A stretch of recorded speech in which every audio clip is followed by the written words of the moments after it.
Hi ಎಲ್ರಿಗೂ ನಮಸ್ಕಾರ. ಮತ್ತೊಮ್ಮೆ GSS ಸ್ಟಡಿ ಸರ್ಕಲ್ಗೆ ಆತ್ಮೀಯ ಸ್ವಾಗತ. ಇವತ್ತಿನ ಅವಧಿಯಲ್ಲಿ 60 ಟಾಪಿಕ್ ಸರಣಿಯ ಮುಂದುವರೆದ ಭಾಗವಾಗಿ ನೋಡ್ತಾ ಇದ್ದೀವಿ. ಇದು ಭಾಗ 28 ವಿಶ್ವಸಂಸ್ಥೆ ಅಂತಕ್ಕಂಥದ್ದು.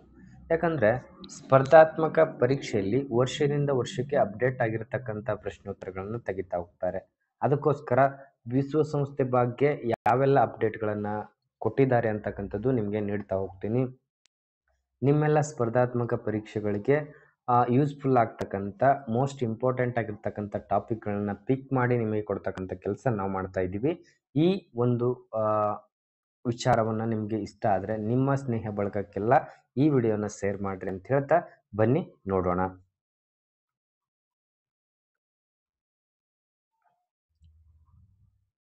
ಎಸ್, ಮೊದಲನೇದಾಗಿ ನೋಡ್ತಾ ಇದ್ದೀವಿ ಈ ವಿಶ್ವಸಂಸ್ಥೆ ಅಂತಕ್ಕಂಥದ್ದು ಏನಕ್ಕೋಸ್ಕರ ಸ್ಥಾಪಿಸಲ್ಪಟ್ಟಿತ್ತು ಅಂತಕ್ಕಂಥ ಪ್ರಶ್ನೆ ಬರುತ್ತದೆ. 2 ಮಹಾಯುದ್ಧಗಳು ನಡೀತು, 1999 ಹಾಗೆ 1945ರಲ್ಲಿ ಅಂತಕ್ಕಂಥದ್ದು ನೋಡ್ತಾ ಇದ್ದೀವಿ. 2ನೇ ಮಹಾಯುದ್ಧದಲ್ಲಿ ಸಂಭವಿಸಿರ್ತಕ್ಕಂಥ ಅವಾಂತರಗಳನ್ನು ಮನಗಂಡು ಮುಂದೆ ನಡೀತಕ್ಕಂಥ ಯುದ್ಧಗಳನ್ನು ತಡೆಗಟ್ಟುವ ಉದ್ದೇಶದಿಂದ, ಮುಂಬರುವ ಯುದ್ಧಗಳನ್ನು ತಡೆಗಟ್ಟುವ ಉದ್ದೇಶದಿಂದ ಏನಾಯಿತು, ಈ UNA ಅಂತಕ್ಕಂಥದ್ದು, ಯುನೈಟೆಡ್ ನೇಷನ್ ಅಂತಕ್ಕಂಥದ್ದು ಅಥವಾ ವಿಶ್ವಸಂಸ್ಥೆ ಅಂತಕ್ಕಂಥದ್ದು ಸ್ಥಾಪಿಸಲಾಯಿತು. ಪ್ರಾರಂಭದಲ್ಲಿ ಲೀಗ್ ಆಫ್ ನೇಷನ್ ಅಂತಕ್ಕಂಥದ್ದು, ಎಸ್ ಇಲ್ಲಿ ನೋಡ್ತಾ ಇದ್ದೀರಿ, ಲೀಗ್ ಆಫ್ ನೇಷನ್ ಅಂತಕ್ಕಂಥ ಒಂದು ಹೆಸರಿನೊಂದಿಗೆ ಸ್ಥಾಪಿಸಲಾಯಿತು ಅಂತಕ್ಕಂಥದ್ದು ಗಮನಿಸ್ತಾ ಇದ್ದೀವಿ. ಎಸ್, ಹಾಗೆ ನೋಡೋದಾದರೆ ವಿಶ್ವಸಂಸ್ಥೆ ದಿನ ಅಂಥೇಳಿ ಯಾವಾಗ ಆಚರಿಸಲಾಗುತ್ತದೆ ಅಂತೇಳಿ ಪ್ರಶ್ನೆ ಕೇಳಬಹುದು. ಪ್ರತಿ ವರ್ಷ ಅಕ್ಟೋಬರ್ 24 ವಿಶ್ವಸಂಸ್ಥೆಯ ದಿನವನ್ನಾಗಿ ಆಚರಿಸಲಾಗುತ್ತದೆ. ಪ್ರತಿ ವರ್ಷನೂ ಕೂಡ ಒಂದೊಂದು ಥೀಮ್ನೊಂದಿಗೆ ಆಚರಿಸುವ ವಾಡಿಕೆ ಉಂಟು. 2024ರ ಥೀಮ್ ಏನಾಗಿದೆ ಅಂತ ಕೇಳಿದ್ರೆ hour land our future we are ಅಂಥೇಳಿ ಈ ಒಂದು ಥೀಮು. ಹಾಗೆ ಈ ಒಂದು 2024ರ ವಿಶ್ವಸಂಸ್ಥೆಯ ಹ್ಯಾಶ್ಟ್ಯಾಗ್ ಏನಾಗಿತ್ತು ಅಂತ ಕೇಳಬಹುದು. ಹ್ಯಾಶ್ಟ್ಯಾಗ್ ಏನಾಗಿತ್ತು ಅಂದರೆ ಜನರೇಷನ್ ರಿಸ್ಟೋರೇಷನ್ ಅಂತಕ್ಕಂಥದ್ದು, ಜನರೇಷನ್ ರಿಸ್ಟೋರೇಷನ್ ಅಂತಕ್ಕಂಥದ್ದು ಇದು ಹ್ಯಾಶ್ಟ್ಯಾಗ್ನೊಂದಿಗೆ 2024ರ ವಿಶ್ವಸಂಸ್ಥೆ ದಿನವನ್ನಾಗಿ ಆಚರಿಸಲಾಯಿತು ಅಂತಕ್ಕಂಥದ್ದು ಗಮನಿಸಬಹುದು. ಅದೇ ಕನ್ನಡದಲ್ಲಿ ನೋಡೋದಾದ್ರೆ ಎಸ್, ನಮ್ಮ ಭೂಮಿ ನಮ್ಮ ಭವಿಷ್ಯ ನೀವು ಅಂತಕ್ಕಂಥ ಒಂದು ಥೀಮ್ ಆಗಿತ್ತು. ಹಾಗೆ ಹ್ಯಾಶ್ಟ್ಯಾಗ್ ಏನಾಗಿತ್ತು ಅಂದರೆ ಪೀಳಿಗೆಯ ಪುನರ್ಸ್ಥಾಪನೆ ಅಂತಕ್ಕಂಥ ಒಂದು ಹ್ಯಾಶ್ಟ್ಯಾಗ್ನೊಂದಿಗೆ ಆಚರಿಸಲಾಯಿತು ಅಂತಕ್ಕಂಥದ್ದು ಗಮನಿಸಬಹುದು. ಹಾಗೆ ಮುಂದುವರೆದು ನೋಡೋದಾದ್ರೆ ಎಸ್, ವಿಶ್ವಸಂಸ್ಥೆ ಯಾವಾಗ ಸ್ಥಾಪಿಸಲಾಯಿತು ಅಂತಕ್ಕಂಥ ಪ್ರಶ್ನೆ ಬಂದರೆ 1945 ಅಕ್ಟೋಬರ್ 24ರಂದು ವಿಶ್ವಸಂಸ್ಥೆ ಸ್ಥಾಪಿಸಲಾಯಿತು. ಪ್ರತಿ ವರ್ಷ ಅಕ್ಟೋಬರ್ 24 ವಿಶ್ವಸಂಸ್ಥೆಯ ದಿನ ಅಂತೇಳಿ ಆಚರಿಸಲಾಗುತ್ತದೆ. ಇದರ ಕೇಂದ್ರ ಕಚೇರಿ ಎಲ್ಲಿದೆ ಅಂತ ಕೇಳ್ತಾರೆ. ಇದರ ಕೇಂದ್ರ ಕಚೇರಿ ನ್ಯೂಯಾರ್ಕ್, ಅಮೆರಿಕದ ನ್ಯೂಯಾರ್ಕ್ನಲ್ಲಿ ಇದರ ಕೇಂದ್ರ ಕಚೇರಿಯನ್ನು ಹೊಂದಿರತಕ್ಕಂಥದ್ದು. ಪ್ರಸ್ತುತ ಸದಸ್ಯ ರಾಷ್ಟ್ರಗಳ ಸಂಖ್ಯೆ ಎಷ್ಟು ಅಂತ ಕೇಳ್ತಾರೆ. ಪ್ರಸ್ತುತ ವಿಶ್ವಸಂಸ್ಥೆಯ ಸದಸ್ಯ ರಾಷ್ಟ್ರಗಳ ಸಂಖ್ಯೆ 193 ಅಂತಕ್ಕಂಥದ್ದು ಗಮನಿಸಬಹುದು. ಹಾಗೆ ಇನ್ನೊಂದು ಪ್ರಶ್ನೆ ಬರುತ್ತೆ, ಕೊನೆಯದಾಗಿ ಸೇರ್ಪಡೆಯಾಗಿರತಕ್ಕಂಥ ವಿಶ್ವಸಂಸ್ಥೆಯ ಸದಸ್ಯ ದೇಶ ಯಾವುದು ಅಥವಾ ರಾಷ್ಟ್ರ ಯಾವುದು ಅಂತಕ್ಕಂಥದ್ದು ಕೇಳ್ತಾರೆ. ಅದೇ 2011ರಲ್ಲಿ ಕೊನೆಯದಾಗಿ ಸೇರ್ಪಡೆಯಾಗಿರ್ತಕ್ಕಂಥದ್ದು ದಕ್ಷಿಣ ಸುಡಾನ್ ಅಂತಕ್ಕಂಥದ್ದು. ಎಸ್, ದಕ್ಷಿಣ ಸುಡಾನ್ ಅಂತಕ್ಕಂಥದ್ದು 193ನೇ ದೇಶಗಳ ಪಟ್ಟಿಗೆ ಸೇರ್ಪಡೆ ಆಗ್ತದೆ. UNAಯಲ್ಲಿ ಸ್ಥಾನ ಪಡೆದಿರತಕ್ಕಂಥದ್ದು 193ನೇ ದೇಶ ಯಾವುದಂದ್ರೆ ದಕ್ಷಿಣ ಸುಡಾನ್ ಅಂತಕ್ಕಂಥದ್ದು ಗಮನಿಸಬಹುದು. ಹಾಗೆ ಭಾರತ ವಿಶ್ವಸಂಸ್ಥೆಯ ಸದಸ್ಯತ್ವ ಪಡೆದ ವರ್ಷ ಅಂತ ಕೇಳ್ತಾರೆ. ಎಸ್, ಅಕ್ಟೋಬರ್ 30, 1945ರಲ್ಲಿ ಅಂತಕ್ಕಂಥದ್ದು ಗಮನಿಸಬಹುದು. ಯಾವಾಗ ವಿಶ್ವಸಂಸ್ಥೆಯ ರಚನೆ ಆಯ್ತಲ್ಲ, ಅದಾದ ಒಂದು ವಾರದಲ್ಲಿ ಭಾರತ ವಿಶ್ವಸಂಸ್ಥೆಯ ಸದಸ್ಯತ್ವವನ್ನು ಪಡೆದುಕೊಳ್ಳುತ್ತದೆ ಅಂತಕ್ಕಂಥದ್ದು ಗಮನಿಸಬಹುದು. ಅಕ್ಟೋಬರ್ 24ರಂದು ವಿಶ್ವಸಂಸ್ಥೆ ಸ್ಥಾಪನೆ ಆಗ್ತದೆ. ಅದೇ ರೀತಿ ಅಕ್ಟೋಬರ್ 30, 1945ರಲ್ಲಿ ಭಾರತ ವಿಶ್ವಸಂಸ್ಥೆಯ ಸದಸ್ಯತ್ವ ಪಡೆದುಕೊಳ್ಳುತ್ತದೆ, ಗಮನಿಸಬೇಕಾಗಿರತಕ್ಕಂಥದ್ದು. ಹಾಗೆ UNA ಅಂದ್ರೆ ಏನಂತ ಕೇಳ್ತಾರೆ, ವಿಸ್ತೃತ ರೂಪದಲ್ಲಿ ಕೇಳಬಹುದು. ಯುನೈಟೆಡ್ ನೇಷನ್ ಅಥವಾ ಲೀಗ್ ಆಫ್ ನೇಷನ್ ಅಂತೇಳಿ ಕರೆಯಲಾಗ್ತಿತ್ತು. ಪ್ರಾರಂಭದಲ್ಲಿ ರಾಷ್ಟ್ರಗಳ ಸಂಘ ಅಂತೇಳಿ, ಎಸ್, ರಾಷ್ಟ್ರಗಳ ಸಂಘ ಅಂತೇಳಿ ಸ್ಥಾಪಿತವಾಗಿರತಕ್ಕಂಥ ವಿಶ್ವಸಂಸ್ಥೆ ಗಮನಿಸ್ತಕ್ಕಂಥದ್ದು. ಎಸ್, ಮುಂದುವರೆದು ನೋಡ್ತಾ ಹೋಗೋಣ.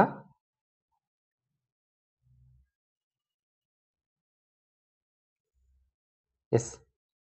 ವಿಶ್ವಸಂಸ್ಥೆಯ ಸ್ಥಾಪನೆಯ ಸಮಯದಲ್ಲಿ ಇದ್ದ ರಾಷ್ಟ್ರಗಳ ಸಂಖ್ಯೆ ಎಷ್ಟು ಅಂತ ಕೇಳ್ತಾರೆ.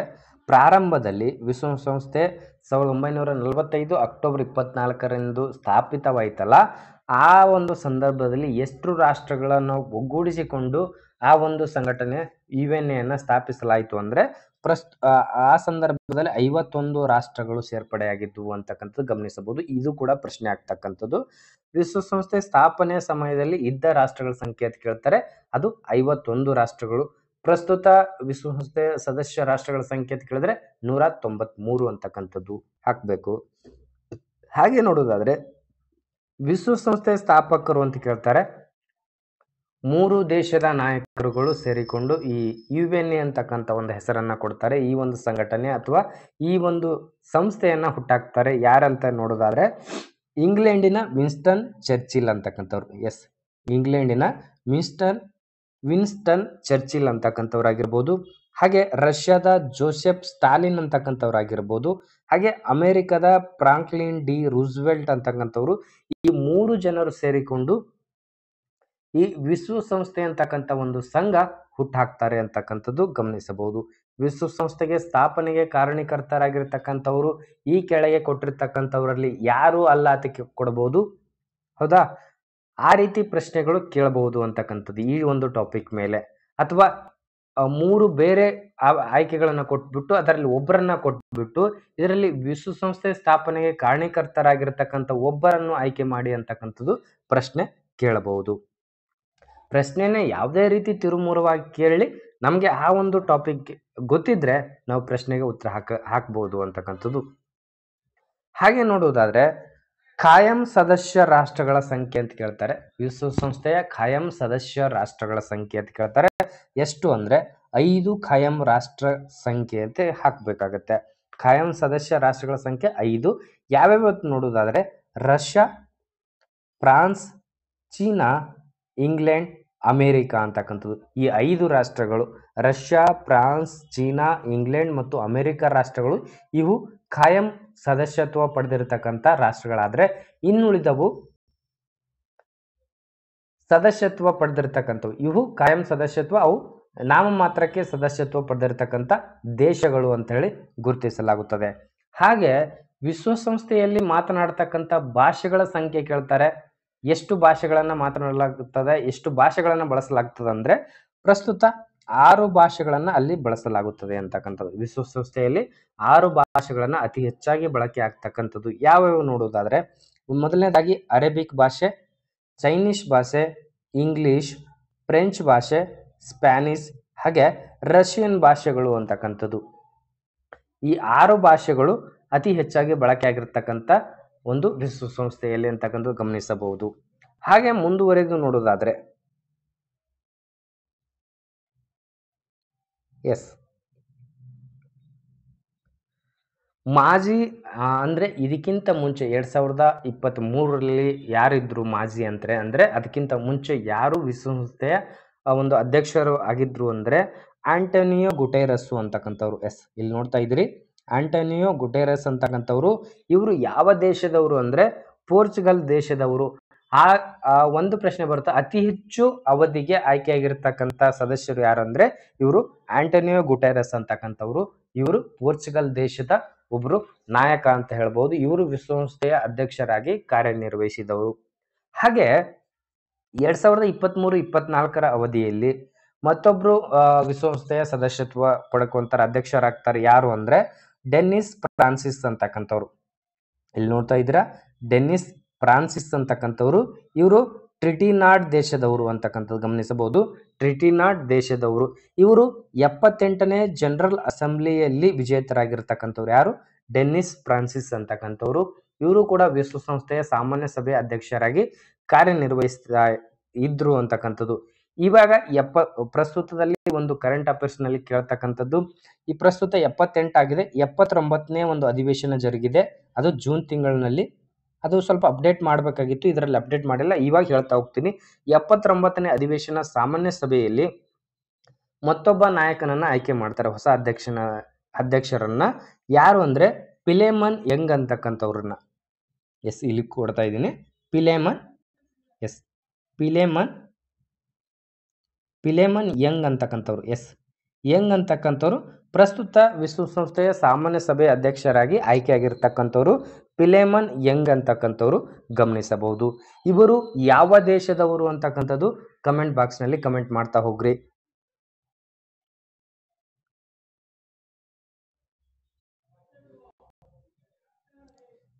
ಇಲ್ಲಿ ಇನ್ನೊಂದು ಪಾಯಿಂಟನ್ನು ಗಮನಿಸಬಹುದು, ಅಂತಾರಾಷ್ಟ್ರೀಯ ನ್ಯಾಯಾಲಯ ಅಂತಕ್ಕಂಥದ್ದು ಇಲ್ಲಿ ಕೂಡ ಈ ಒಂದು ಪ್ರಶ್ನೆಯನ್ನು ಕೂಡ ಆಗ್ತಕ್ಕಂಥದ್ದು. ಅಂತಾರಾಷ್ಟ್ರೀಯ ನ್ಯಾಯಾಲಯದ ಕೇಂದ್ರ ಕಚೇರಿ ಎಲ್ಲಿದೆ ಅಂತ ಪ್ರಶ್ನೆ ಹಲವಾರು ಬಾರಿ ಕೇಳಲಾಗ್ಯದ. ನೀವು ಹಳೆ ಪ್ರಶ್ನೆ ಪತ್ರಿಕೆಗಳನ್ನ ಒಂದು ಸಾರಿ ತಿರುವು ಹಾಕಿದ್ರೆ ಗೊತ್ತಾಗುತ್ತೆ, ಈ ಒಂದು ಪ್ರಶ್ನೆ ಇದ್ದೇ ಇರುತ್ತೆ. ಅಂತಾರಾಷ್ಟ್ರೀಯ ನ್ಯಾಯಾಲಯದ ನ್ಯಾಯಾಧೀಶರ ಸಂಖ್ಯೆ ಎಷ್ಟು ಅಂತ ಕೇಳ್ತಾರೆ. ಅಂತಾರಾಷ್ಟ್ರೀಯ ನ್ಯಾಯಾಲಯದ ನ್ಯಾಯಾಧೀಶರ ಸಂಖ್ಯೆ 15 ಜನ ಅಂತಕ್ಕಂಥದ್ದು ಗಮನಿಸಬಹುದು. ಹಾಗೆ ಇದರ ಒಂದು ಕೇಂದ್ರ ಕಚೇರಿ ಎಲ್ಲಿದೆ ಅಂದ್ರೆ ನೆದರ್ಲ್ಯಾಂಡ್ನ ಹೇಗ್ ಅಂತಕ್ಕಂಥ ನಗರದಲ್ಲಿ ಈ ಒಂದು ಅಂತಾರಾಷ್ಟ್ರೀಯ ನ್ಯಾಯಾಲಯ ಕಾಣಬಹುದು.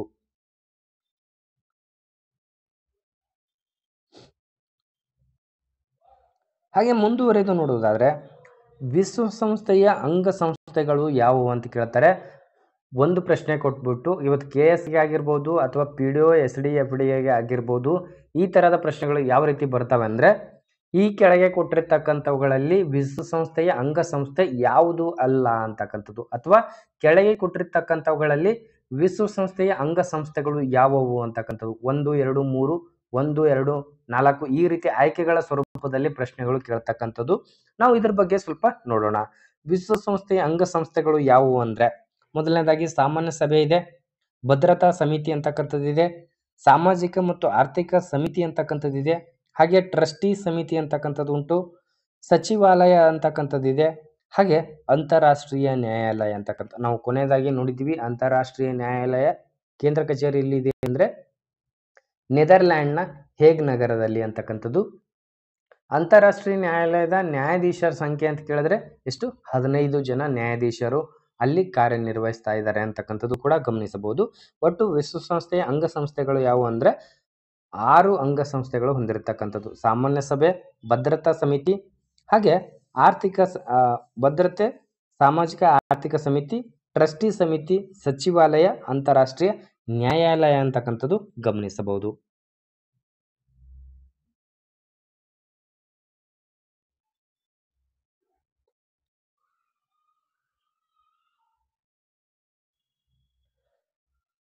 ಹಾಗೆ ಮುಂದುವರೆದು ನೋಡೋದಾದ್ರೆ ವಿಶ್ವಸಂಸ್ಥೆಯ ಅಂಗಸಂಸ್ಥೆಗಳು ನೋಡಿವಿ, ಅದಕ್ಕೆ ರಿಲೇಟೆಡ್ ಆಗಿರ್ತಕ್ಕಂಥ ಏಜೆನ್ಸಿಗಳಂತ ಕರಿತೀವಿ, ಇತರೆ ಅಂಗಸಂಸ್ಥೆಗಳಂತನೂ ಕೂಡ ಕರೀಬಹುದು. ಅವುಗಳನ್ನು ನೋಡುವುದಾದರೆ ಮೊದಲನೇದಾಗಿ ಯುನೆಸ್ಕೋ ಅಂತ ಕರಿತೀವಿ. ಇದರ ಕೇಂದ್ರ ಕಚೇರಿ ಎಲ್ಲಿದೆ ಅಂತ ಕೇಳಿದ್ರೆ ಯುನೆಸ್ಕೋದು ಪ್ಯಾರಿಸ್ನಲ್ಲಿ, ಪ್ಯಾರಿಸ್ನಲ್ಲಿದೆ.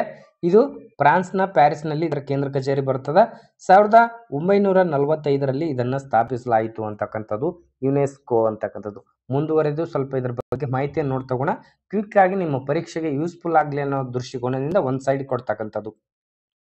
ಹಾಗೆ ಯುನಿಸೆಫ್ ಅಂತಕ್ಕಂಥ ನೋಡ್ತಾ ಇದ್ದೀವಿ, ಇದರ ಕೇಂದ್ರ ಕಚೇರಿ ನ್ಯೂಯಾರ್ಕ್ನಲ್ಲಿದೆ. ಯುನಿಸೆಫ್ ಅಂತಕ್ಕಂಥದ್ದು 1946ರಲ್ಲಿ ಇದನ್ನ ಸ್ಥಾಪಿಸಲಾಯಿತು ಅಂತಕ್ಕಂಥದ್ದು ಗಮನಿಸಬಹುದು. ಹಾಗೆ ವಿಶ್ವ ಆರೋಗ್ಯ ನಿಧಿ ಅಂತ ಕರಿತೀವಿ, ಅಥವಾ ವಿಶ್ವ ಆರೋಗ್ಯ ಸಂಘಟನೆ ಅಥವಾ ಸಂಸ್ಥೆ ಅಂತ ಕರಿತೀವಿ, WHO. ಇದರ ಕೇಂದ್ರ ಕಚೇರಿ ಎಲ್ಲಿದೆ ಅಂತ ಕೇಳ್ತಾರೆ, ಜಿನಿವಾದಲ್ಲಿ. ಜಿನಿವಾ ಅಂತಕ್ಕಂಥದ್ದು ಗಮನಿಸಬಹುದು. ಹಾಗೆ ಅಂತಾರಾಷ್ಟ್ರೀಯ ಕಾರ್ಮಿಕ ಸಂಸ್ಥೆ ILO, ಇಂಟರ್ನ್ಯಾಷನಲ್ ಲೇಬರ್ ಆರ್ಗನೈಸೇಷನ್ ಅಂತ ಕರೆಯಲಾಗ್ತದೆ. ಇದರ ಕೇಂದ್ರ ಕಚೇರಿ ಎಲ್ಲಿದೆ ಅಂದ್ರೆ ಇದು ಕೂಡ ಜಿನಿವಾದಲ್ಲಿ ಕಂಡು ಬರುತ್ತೆ. ಹಾಗೆ ವಿಶ್ವ ವಾಣಿಜ್ಯ ಸಂಸ್ಥೆ WTO, ವರ್ಲ್ಡ್ ಟ್ರೇಡ್ ಆರ್ಗನೈಸೇಷನ್ ಅಂತ ಕರೆಯಲಾಗ್ತದೆ. ಇದರ ಕೇಂದ್ರ ಕಚೇರಿ ಎಲ್ಲಿದೆ ಅಂದ್ರೆ ಇದು ಕೂಡ ಜಿನಿವಾದಲ್ಲಿ ಕಂಡು ಬರುತ್ತೆ. 1995ರಲ್ಲಿ ಇದನ್ನ ಸ್ಥಾಪಿಸಲಾಯಿತು ಅಂತಕ್ಕಂಥದ್ದು ಕೂಡ ಗಮನಿಸಬಹುದು.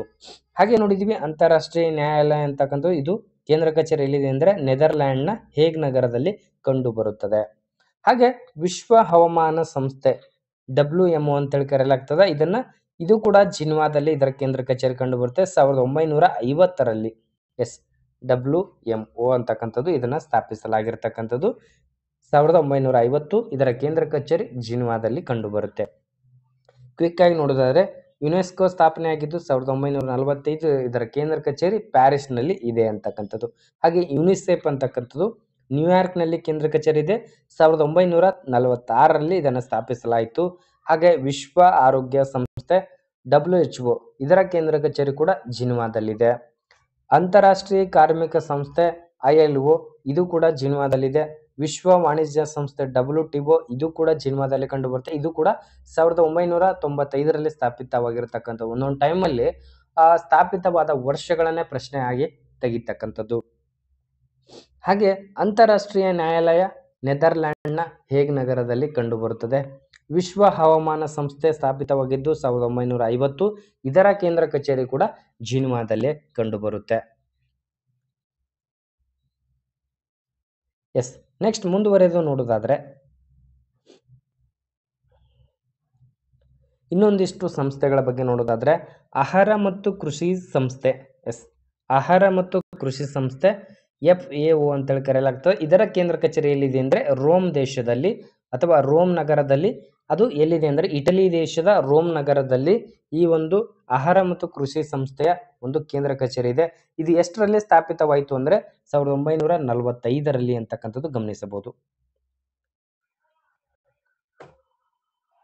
ಹಾಗೆ ಮುಂದುವರಿದು ನೋಡೋದಾದರೆ ಅಂತಾರಾಷ್ಟ್ರೀಯ ಹಣಕಾಸು ನಿಧಿ ಅಂತಕ್ಕಂಥದ್ದು, ಇದಕ್ಕೆ IMF ಕರೆಯಲಾಗ್ತದೆ. ಇಂಟರ್ನ್ಯಾಷನಲ್ ಮಾನಿಟರಿ ಫಂಡ್ ಅಂತಕ್ಕಂಥದ್ದು. IMF ಅಂದರೆ ಇಂಟರ್ನ್ಯಾಷನಲ್ ಮಾನಿಟರಿ ಫಂಡ್ ಅಂತಕ್ಕಂಥದ್ದು. ಇದರ ಕೇಂದ್ರ ಕಚೇರಿ ಎಲ್ಲಿದೆ ಅಂದರೆ ವಾಷಿಂಗ್ಟನ್ DC ಅಮೆರಿಕದ ವಾಷಿಂಗ್ಟನ್ DCಯಲ್ಲಿ 1945ರಲ್ಲಿ ಇದನ್ನ ಸ್ಥಾಪಿಸಲಾಯಿತು ಅಂತಕ್ಕಂಥದ್ದು. ಇವೆಲ್ಲವೂ ಕೂಡ ವಿಶ್ವಸಂಸ್ಥೆಯ ಉಪ ಅಂಗಸಂಸ್ಥೆಗಳಂತೇಳಿ ಕರೆಯಲಾಗುತ್ತದೆ. ಇವುಗಳು ವಿಶ್ವಸಂಸ್ಥೆಯ ಒಂದು ಅಡಿಯಲ್ಲೇ ಕಾರ್ಯವನ್ನ ನಿರ್ವಹಿಸ್ತಾ ಇದ್ದಾವೆ ಅಂತಕ್ಕಂಥದ್ದು ಹೇಳಬಹುದು. ಹಾಗೆ ನೋಡೋದಾದ್ರೆ ವಿಶ್ವಸಂಸ್ಥೆಯ ಅಭಿವೃದ್ಧಿ ಕಾರ್ಯಕ್ರಮ UNDP ಅಂತ ಕರೆಯಲಾಗ್ತದ. ಇದರ ಕೇಂದ್ರ ಕಚೇರಿ ಕೂಡ ನ್ಯೂಯಾರ್ಕ್ನಲ್ಲಿ ಕಂಡು ಬರುತ್ತದೆ. 1965ರಲ್ಲಿ ಇದನ್ನು ಸ್ಥಾಪಿಸಲಾಯಿತು.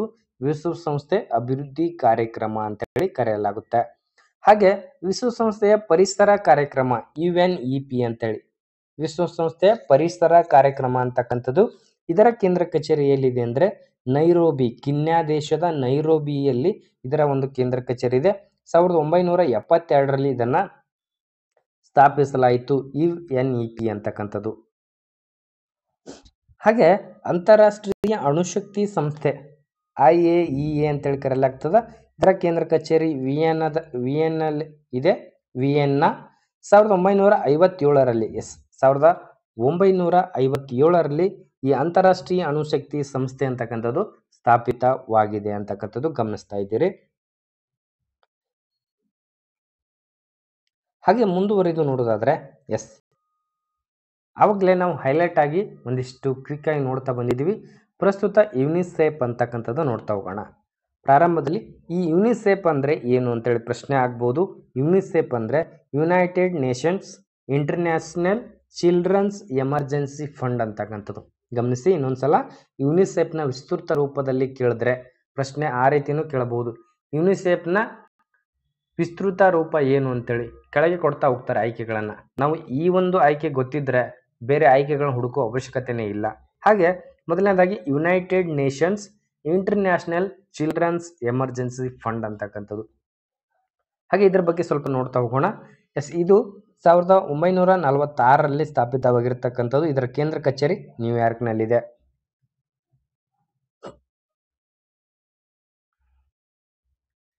ಹಾಗೆ ನೋಡೋದಾದ್ರೆ ಇದನ್ನು ವಿಶ್ವಸಂಸ್ಥೆ ಸಾಮಾನ್ಯ ಸಭೆಯು 1946ರಲ್ಲಿ ವಿಶ್ವ ಯುದ್ಧದಿಂದ ಧ್ವಂಸಗೊಂಡಿರ್ತಕ್ಕಂಥ ದೇಶಗಳಲ್ಲಿ ಮಕ್ಕಳು ಮತ್ತು ತಾಯಂದಿರಿಗೆ ತುರ್ತು ಆಹಾರ ಮತ್ತು ಆರೋಗ್ಯವನ್ನು ಒದಗಿಸೋಸ್ಕರ ಇದನ್ನು ಸ್ಥಾಪಿಸಲ್ಪಟ್ಟಿತ್ತು ಅಂತಕ್ಕಂಥದ್ದು.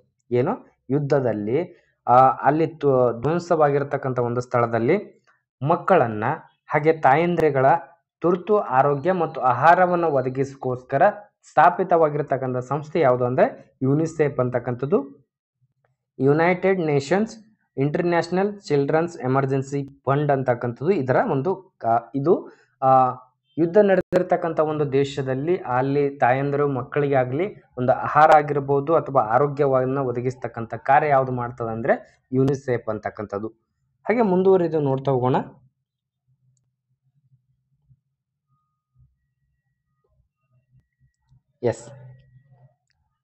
UNDP ಅಂತಕ್ಕಂಥದ್ದು.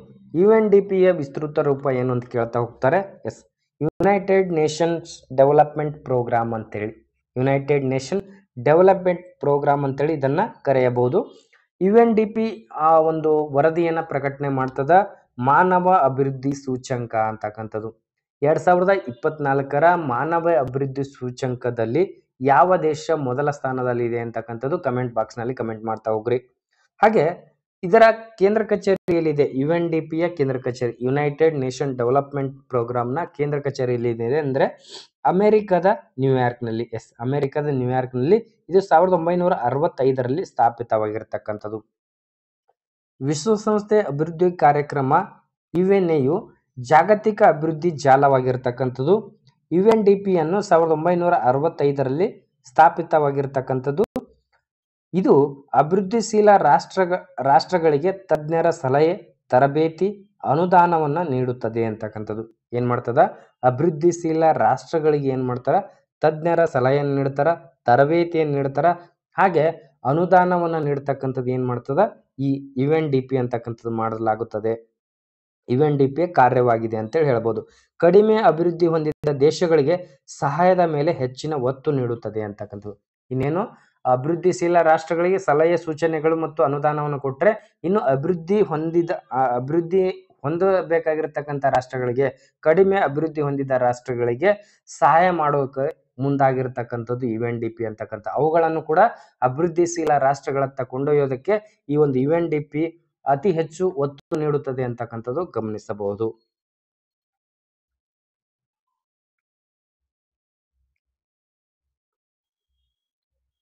ಎಸ್, ಹಾಗೆ ಮುಂದುವರೆದು ನೋಡುವುದಾದ್ರೆ ಎಸ್, UNEP ಅಂತಕ್ಕಂಥದ್ದು. ಎಸ್, ಆವಾಗಲೇ ನೋಡಿದ ಹಾಗೆ UNEP ಅಂತಕ್ಕಂಥದ್ದು ಯುನೈಟೆಡ್ ನೇಷನ್ ಎನ್ವಿರಾನ್ಮೆಂಟ್ ಪ್ರೋಗ್ರಾಮ್ ಅಂತಕ್ಕಂಥದ್ದು. ಇದು ವಿಶ್ವಸಂಸ್ಥೆಯ ಪರಿಸರ ಕಾರ್ಯಕ್ರಮ ಆಗಿದೆ ಅಂತಕ್ಕಂಥದ್ದು ಗಮನಿಸಬಹುದು. ಜಾಗತಿಕ ಪರಿಸರ ಪ್ರಾಧಿಕಾರವಾಗಿದ್ದು ಅದು ಜಾಗತಿಕ ಪರಿಸರ ಕಾರ್ಯಸೂಚಿಗಳನ್ನು ಹೊಂದಿಸುತ್ತದೆ. ವಿಶ್ವಸಂಸ್ಥೆಯ ವ್ಯವಸ್ಥೆಯೊಳಗೆ ಸುಸ್ಥಿರ ಅಭಿವೃದ್ಧಿ, ಪರಿಸರ ಆಯಾಮ, ಸುಶಬ್ದ ಅನುಷ್ಠಾನಕ್ಕೆ ಉತ್ತೇಜಿಸುತ್ತದೆ. ಹಾಗೆ ಜೂನ್ 1972ರಲ್ಲಿ ಮಾನವ ಪರಿಸರ ಸ್ಟಾಕ್ಹೋಮ್ನಲ್ಲಿ ಸಮ್ಮೇಳನ ಜರುಗಿತ್ತು. ಅಂದಿನಿಂದ ಪ್ರತಿ ವರ್ಷ ಜೂನ್ 5ರಂದ ವಿಶ್ವ ಪರಿಸರ ದಿನ ಅಂತೇಳಿ ಆಚರಿಸಲಾಗುತ್ತದೆ. ಪರಿಸರ ಬಗ್ಗೆ ಜನರಲ್ಲಿ ಜಾಗೃತಿ ಮೂಡಿಸೋಕ್ಕೋಸ್ಕರ ಪರಿಸರವನ್ನ ಬೆಳೆಸಿ ಉಳಿಸಿ ಅಂತಕ್ಕಂಥ ಒಂದು ಜಾಗತಿಕ ಮಟ್ಟದಲ್ಲಿ ಒಂದು ಕಾರ್ಯಕ್ರಮವನ್ನು ರೂಪಿಸಿ ಜನರಲ್ಲಿ ಒಂದು ಜಾಗೃತಿ ಮೂಡಿಸೋಕ್ಕೋಸ್ಕರ ಈ ಒಂದು ಕಾರ್ಯಕ್ರಮ ರೂಪಿಸಲಾಗುತ್ತದೆ ಪ್ರತಿ ವರ್ಷ ಅಂತಕ್ಕಂಥದ್ದು ಗಮನಿಸಬಹುದು. ಹಾಗೇನೆ ಇದರ ಪ್ರಧಾನ ಕೇಂದ್ರ ಕಚೇರಿ ಎಲ್ಲಿದೆ? ನೈರೋಬಿ, ಕೆನ್ಯಾ ದೇಶದ ನೈರೋಬಿಯಲ್ಲಿ ಇದರ ಒಂದು ಪ್ರಧಾನ ಕೇಂದ್ರ ಕಚೇರಿ ಕಂಡು ಬರ್ತದೆ. UNEPಯ ಪ್ರಧಾನ ಕೇಂದ್ರ ಕಚೇರಿ ಎಲ್ಲಿದೆ ಅಂದ್ರೆ ನೈರೋಬಿ, ಕೆನ್ಯಾ ದೇಶದ ನೈರೋಬಿಯಲ್ಲಿ ಕಂಡು ಬರುತ್ತೆ. ಹಾಗೆ ಇದು ಏನೆಲ್ಲ ಹೊರಡಿಸ್ತದೆ ವರದಿಗಳಂತ ನೋಡೋದಾದ್ರೆ ಮೇಕಿಂಗ್ ಪೀಸ್ ವಿತ್ ನೇಚರ್ ಅಂತಕ್ಕಂಥ ಒಂದು ವರದಿ ಹೊರಡಿಸ್ತದೆ. ಹಾಗೆ ಎಮಿಷನ್ ಗ್ಯಾಪ್ ವರದಿ ಅಂತಕ್ಕಂಥದ್ದಾಗಿರ್ಬೋದು, ಅಡಾಪ್ಟೇಷನ್ ಗ್ಯಾಪ್ ವರದಿ ಅಂತದಾಗಿರ್ಬೋದು, ಆರೋಗ್ಯ ಪ್ಲಾನೆಟ್ನಲ್ಲಿ ಹೂಡಿಕೆ ಮಾಡಿ ಅಂತಕ್ಕಂಥ ಒಂದು ವರದಿಯನ್ನ ಬಿಡುಗಡೆ ಮಾಡುತ್ತೆ. ಹಾಗೆ ಪ್ರಮುಖ ಪ್ರಚಾರಗಳು ಅಂತಕ್ಕಂಥದ್ದು ಮಾಲಿನ್ಯವನ್ನ ಸೋಲಿಸಿ ಅಂತಕ್ಕಂಥ ಒಂದು ಪ್ರಚಾರ ಮಾಡಬಹುದು. ಅಂದ್ರೆ ಪರಿಸರದಲ್ಲಿ ಮಾಲಿನ್ಯವನ್ನು ಉಂಟು ಮಾಡಿ ಪರಿಸರವನ್ನು ಹಾಳು ಮಾಡ್ತಕ್ಕಂಥ ಒಂದು ಉದ್ಯಮಗಳಾಗಿರ್ಬೋದು ಅಥವಾ ಬಳಸ್ತಕ್ಕಂಥ ವಸ್ತುಗಳ ಮೇಲೆ ಒಂದಿಷ್ಟು ತಡೆಗಳನ್ನ ಹೇರೋದಕ್ಕೋಸ್ಕರ ಅದ್ರ ಬಗ್ಗೆ ಜಾಗೃತಿಯನ್ನ ಮೂಡಿಸ್ತಕ್ಕಂಥ ಒಂದು ಕಾರ್ಯ ಈ UNEP ಮಾಡುತ್ತದೆ ಅಂತಕ್ಕಂತ ಹೇಳ್ಬೋದು. ಮಾಲಿನ್ಯವನ್ನ ಸೋಲಿಸಿ ಅಂತಕ್ಕಂಥದ್ದು UNA 75 ಅಂತಕ್ಕಂಥ ಒಂದು ಕಾರ್ಯಕ್ರಮ ಮಾಡುತ್ತದೆ. ಹಾಗೆ ವಿಶ್ವ ಪರಿಸರ ದಿನ ಪ್ರತಿ ವರ್ಷ ಜೂನ್ 5ರಂದು ವಿಶ್ವ ಪರಿಸರ ದಿನವನ್ನ ಆಚರಿಸಲಾಗುತ್ತೆ. ಹಾಗೆ ಜೀವನಕ್ಕಾಗಿ ಕಾಡು ಅಂತಕ್ಕಂಥ ಒಂದು ಕಾರ್ಯಕ್ರಮದ ಮೂಲಕ ಜನರಲ್ಲಿ ಜಾಗೃತಿ ಮೂಡಿಸ್ತಕ್ಕಂಥ ಒಂದು ಕಾರ್ಯಕ್ರಮ UNEP ಮಾಡುತ್ತದೆ ಅಂತಕ್ಕಂಥದ್ದು ಗಮನಿಸಬಹುದು.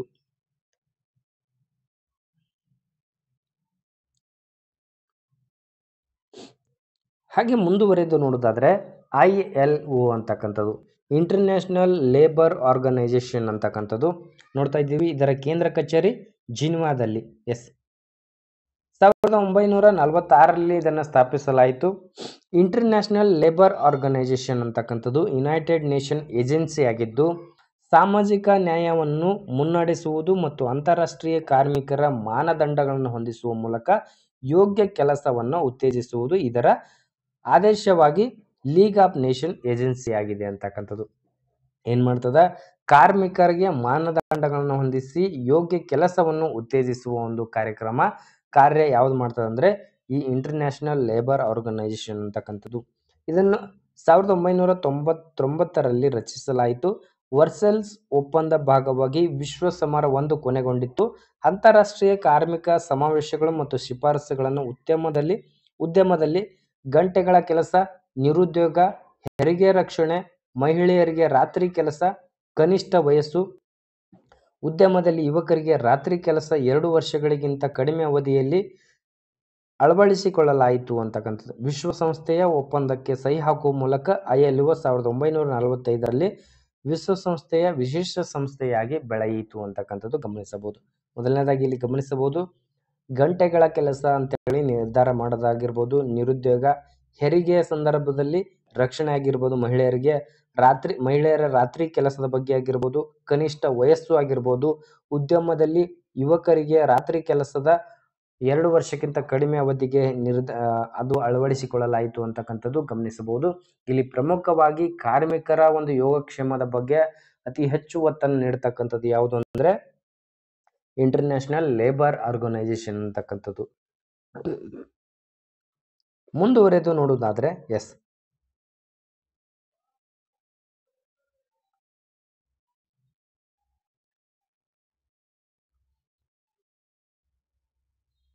ನೋಡ್ತಾ ಇದ್ದೀವಿ IMF ಅಂತಕ್ಕಂಥದ್ದು. IMF ಇಂಟರ್ನ್ಯಾಷನಲ್ ಮಾನಿಟರಿ ಫಂಡ್ ಅಂತ ಹೇಳಿ ನೋಡ್ತಾ ಇದ್ದೀವಿ. ಇದು ವಾಷಿಂಗ್ಟನ್ DC ಅಮೆರಿಕದ ವಾಷಿಂಗ್ಟನ್ DC ಇದರ ಒಂದು ಕೇಂದ್ರ ಕಚೇರಿ ಕಂಡು ಬರುತ್ತೆ. 1945ರಲ್ಲಿ ಇದನ್ನ ಸ್ಥಾಪಿಸಲಾಯಿತು ಅಂತಕ್ಕಂಥದ್ದು ಗಮನಿಸಬಹುದು. ಇವನ್ನೇ ವಿತ್ತೀಯ ಮತ್ತು ಹಣಕಾಸು ಸಮ್ಮೇಳನಗಳು 1944 ಬ್ರೆಟನ್ ವುಡ್ಸ್ ಕಾನ್ಫರೆನ್ಸ್ ಎಂದು ಕರೆಯುತ್ತಾರೆ.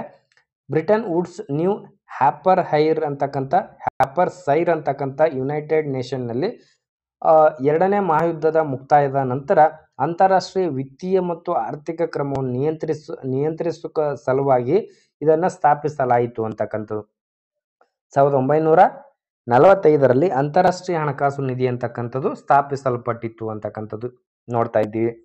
ಹಾಗೆ IMO ಅಂತಕ್ಕಂಥದ್ದು ಇಂಟರ್ನ್ಯಾಷನಲ್ ಮೆಟ್ರೋಲಾಜಿಕಲ್ ಆರ್ಗನೈಸೇಷನ್ ಅಂತಕ್ಕಂಥದ್ದು. IMO ಅಂತಕ್ಕಂಥದ್ದು ಏನಂತ ಕೇಳ್ತಾರೆ, ವಿಸ್ತೃತ ರೂಪ ಇಂಟರ್ನ್ಯಾಷನಲ್ ಮೆಟ್ರೋಲಾಜಿಕಲ್ ಆರ್ಗನೈಸೇಷನ್ ಅಂತೇಳಿ ಕರೆಯಲಾಗ್ತದ. ಇಂಟರ್ನ್ಯಾಷನಲ್ ಮ್ಯಾರಿಟೈಮ್ ಆರ್ಗನೈಸೇಷನ್ ಅಥವಾ ಮೆಟ್ರೋಲಾಜಿಕಲ್ ಆರ್ಗನೈಸೇಷನ್ ಅಂತಾನೂ ಕೂಡ ಕರೆಯಬಹುದು. ಹಡಗುಗಳ ಹಡಗುಗಳಿಂದ ಸಮುದ್ರ ಮತ್ತು ವಾತಾವರಣ ಮಾಲಿನ್ಯವನ್ನು ತಡೆಗಟ್ಟುವ ಜವಾಬ್ದಾರಿಯನ್ನು ಹೊಂದಿರುವ ವಿಶ್ವಸಂಸ್ಥೆಯು ವಿಶೇಷ ಸಂಸ್ಥೆಯಾಗಿ ಬೆಳೆಯಿತು. IMO ಅಂತಕ್ಕಂಥದ್ದು ಏನ್ ಮಾಡ್ತದ, ಮಾಲಿನ್ಯವನ್ನು ತಡೆಗಟ್ಟುವ ಉದ್ದೇಶದಿಂದ ಹಲವಾರು ಜಾಗೃತಿ ಕಾರ್ಯಕ್ರಮವನ್ನ ಈ ಒಂದು IMO ನಡೆಸಿಕೊಡ್ತದ ಅಂತಕ್ಕಂಥದ್ದು ನಾವು ಗಮನಿಸಬಹುದು. ಹಾಗೆ ನೋಡ್ತಾ ಇದ್ದೀವಿ WHO ಅಂತಕ್ಕಂಥದ್ದು. WHO ವರ್ಲ್ಡ್ ಹೆಲ್ತ್ ಆರ್ಗನೈಸೇಷನ್ ಅಂತಕ್ಕಂಥದ್ದು 1948ರಲ್ಲಿ ಇದನ್ನು ಸ್ಥಾಪಿಸಲಾಯಿತು. ಆರೋಗ್ಯಕ್ಕಾಗಿ ವಿಶ್ವಸಂಸ್ಥೆ ವಿಶೇಷ ಸಂಸ್ಥೆಯಾಗಿದೆ. ಇದನ್ನು 1948ರಲ್ಲಿ ಸ್ಥಾಪಿಸಲಾಯಿತು. ಇದರ ಕೇಂದ್ರ ಕಚೇರಿ ಸ್ವಿಟ್ಜರ್ಲ್ಯಾಂಡಿನ ಜಿನೀವಾದಲ್ಲಿದೆ. ಹಾಗೆ ಅಂತರ್ ಸರ್ಕಾರಿ ಸಂಸ್ಥೆಯಾಗಿದೆ ಮತ್ತು ಸಾಮಾನ್ಯವಾಗಿ ಆರೋಗ್ಯ ಸಚಿವಾಲಯಗಳ ಮೂಲಕ ಅದರ ಸದಸ್ಯ ರಾಷ್ಟ್ರಗಳ ಸಹಯೋಗದೊಂದಿಗೆ ಕಾರ್ಯನಿರ್ವಹಿಸುತ್ತದೆ. ವಿಶ್ವ ಆರೋಗ್ಯ ಸಂಸ್ಥೆ ಇದಕ್ಕೆ ಕಾರಣವಾಗಿದೆ. ಜಾಗತಿಕ ಆರೋಗ್ಯ ವಿಷಯಗಳಲ್ಲಿ ನಾಯಕತ್ವವನ್ನು ಒದಗಿಸುವುದು, ಆರೋಗ್ಯ ಸಂಶೋಧನೆ ಕಾರ್ಯಸೂಚಿಗಳನ್ನು ರೂಪಿಸುವುದು, ನಿಯಮ ಮತ್ತು ಮಾನದಂಡಗಳನ್ನು ಹೊಂದಿಸುವುದು, ಪುರಾವೆ ಆಧಾರಿತ ನೀತಿ ಆಯ್ಕೆಗಳನ್ನು ಒದಗಿಸುವುದು, ದೇಶಗಳಿಗೆ ತಾಂತ್ರಿಕ ಬೆಂಬಲವನ್ನು ಒದಗಿಸುವುದು, ಹಾಗೆ ಆರೋಗ್ಯ ಪ್ರವೃತ್ತಿಗಳ ಮೇಲ್ವಿಚಾರಣೆ ಮತ್ತು ಮೌಲ್ಯಮಾಪನ ಮಾಡುವುದು ವಿಶ್ವ ಆರೋಗ್ಯ ಸಂಸ್ಥೆಯ ಒಂದು ಉದ್ದೇಶವಾಗಿದೆ ಅಂತೇಳಿ ಹೇಳಬಹುದು. WHO ವರ್ಲ್ಡ್ ಹೆಲ್ತ್ ಆರ್ಗನೈಸೇಷನ್ ಅಂತ ಕರಿತೀವಿ. ಪ್ರತಿ ವರ್ಷ ವಿಶ್ವ ಆರೋಗ್ಯ ದಿನ ಅಂತೇಳಿ ಯಾವ ದಿನವನ್ನ ಆಚರಿಸಲಾಗುತ್ತದೆ ಅಂತಕ್ಕಂಥದ್ದು ಕಮೆಂಟ್ ಬಾಕ್ಸ್ ನಲ್ಲಿ ಕಮೆಂಟ್ ಮಾಡ್ರಿ. ಹಾಗೆ ಮುಂದುವರಿದು ನೋಡುವುದಾದ್ರೆ ಕೊನೆಯದಾಗಿ ಇಲ್ಲಿವರೆಗೆ ವಿಶ್ವಸಂಸ್ಥೆಯ ಪ್ರಮುಖವಾಗಿ ಸ್ಪರ್ಧಾತ್ಮಕ ಪರೀಕ್ಷೆಯಲ್ಲಿ ಯಾವ ರೀತಿ ಕೇಳಬಹುದು ಅಂತಕ್ಕಂಥ ಹೈಲೈಟ್ ಆಗಿರತಕ್ಕಂಥ ಅಂಶಗಳನ್ನು ನೋಡಿದ್ವಿ. ಅನೇಕ ನ್ಯೂನತೆಗಳು ಹೊಂದಿದ್ದರೂ ಸಹ ಇವನ್ನೇ ಮಾನವ ಸಮಾಜವನ್ನ 2ನೇ ಮಹಾಯುದ್ಧದಲ್ಲಿ ಅದರ ಮೂಲ ಮೂಲದ ಸಮಯಕ್ಕೆ ಹೋಲಿಸಿದರೆ ಹೆಚ್ಚು ನಾಗರಿಕ, ಹೆಚ್ಚು ಶಾಂತಿಯುತ ಮತ್ತು ಸುರಕ್ಷಿತವಾಗಿಸುವ ನಿರ್ಣಾಯಕ ಪಾತ್ರವನ್ನು ವಹಿಸಿದೆ ಅಂತ ಹೇಳಬಹುದು. ಯುನೈಟೆಡ್ ನೇಷನ್ ಎಲ್ಲ ರಾಷ್ಟ್ರಗಳ ವಿಶ್ವ ಅತಿದೊಡ್ಡ ಪ್ರಜಾಪ್ರಭುತ್ವ ಸಂಸ್ಥೆಯಾಗಿದ್ದು, ಪ್ರಜಾಪ್ರಭುತ್ವ ಸಮಾಜವನ್ನು ನಿರ್ಮಿಸುವುದು, ತೀವ್ರ ಬಡತನದಲ್ಲಿ ವಾಸಿಸುವ ಜನರ ಆರ್ಥಿಕ ಅಭಿವೃದ್ಧಿ ಮತ್ತು ಹವಾಮಾನ ಬದಲಾವಣೆ ಸಂಬಂಧಿಸಿದಂತೆ ಭೂಮಿಯ ಪರಿಸರ ವ್ಯವಸ್ಥೆಯನ್ನು ಸಂರಕ್ಷಿಸುವ ವಿಷಯದಲ್ಲಿ ಮಾನವೀಯತೆಯನ್ನ ಕಡೆಗೆ ಅದರ ಜವಾಬ್ದಾರಿಯನ್ನು ತುಂಬಾ ಹೆಚ್ಚಾಗಿದೆ ಅಂತ ಹೇಳ್ಬೋದು. ಯಾಕಂದ್ರೆ ಈ ವಿಶ್ವಸಂಸ್ಥೆ ಅಂತಕ್ಕಂಥದ್ದು ದೇಶಗಳ ನಡುವೆ ಯುದ್ಧಗಳ ಸಂಭವಿಸುವ ಸಂದರ್ಭದಲ್ಲಿ ಮಧ್ಯಸ್ಥಿಕೆ ವಹಿಸಿ ಅದನ್ನು ತಡೆಗಟ್ಟುವ ಒಂದು ಕೆಲಸವೂ ಕೂಡ ವಿಶ್ವಸಂಸ್ಥೆ ಮಾಡುತ್ತದೆ. ಯಾಕಂದ್ರೆ ಮಾನವ ಸಂಪನ್ಮೂಲ ಹಾಳಾಗಬಾರ್ದು ಅನ್ನೋ ಉದ್ದೇಶದಿಂದ ಅಲ್ಲಿ ವಿನಾಶಕಾರಿ ಘಟನೆಗಳು ಸಂಭವಿಸುತ್ತದೆ. ಆ ಒಂದು ಉದ್ದೇಶದಿಂದ ಏನ್ ಮಾಡ್ತದ, ಮತ್ತೊಂದು 3ನೇ ಮಹಾಯುದ್ಧ ಜರುಗಬಾರ್ದು ಅನ್ನೋ ಉದ್ದೇಶದಿಂದ ಈ ಒಂದು ವಿಶ್ವಸಂಸ್ಥೆ ಸ್ಥಾಪಿಸಲಾಗಿರತಕ್ಕಂಥದ್ದು. ಇಲ್ಲಿವರೆಗೆ ಒಟ್ಟಾರೆಯಾಗಿ ವಿಶ್ವಸಂಸ್ಥೆಯ ಬಗ್ಗೆ ಸ್ಪರ್ಧಾತ್ಮಕ ಪರೀಕ್ಷೆಗೆ ಎಷ್ಟು ಅಂಶಗಳು ಕೇಳಬಹುದು ಅಷ್ಟನ್ನ ಕೊಡ್ತಕ್ಕಂಥ ಒಂದು ಸಣ್ಣ ಪ್ರಯತ್ನ ಮಾಡಿದ್ವಿ. ಈ ಪ್ರಯತ್ನ ಇಷ್ಟ ಆದ್ರೆ ನಿಮ್ಮ ಸ್ನೇಹ ಬಳಗಕ್ಕೂ ಎಲ್ಲ ಶೇರ್ ಮಾಡ್ರಿ ಅಂತ ಹೇಳ್ತಾ ಕೊನೆ ತನಕ ಈ ವಿಡಿಯೋ ನೋಡಿದ್ದಕ್ಕೆ ತಮ್ಮೆಲ್ಲರಿಗೂ ಧನ್ಯವಾದಗಳು.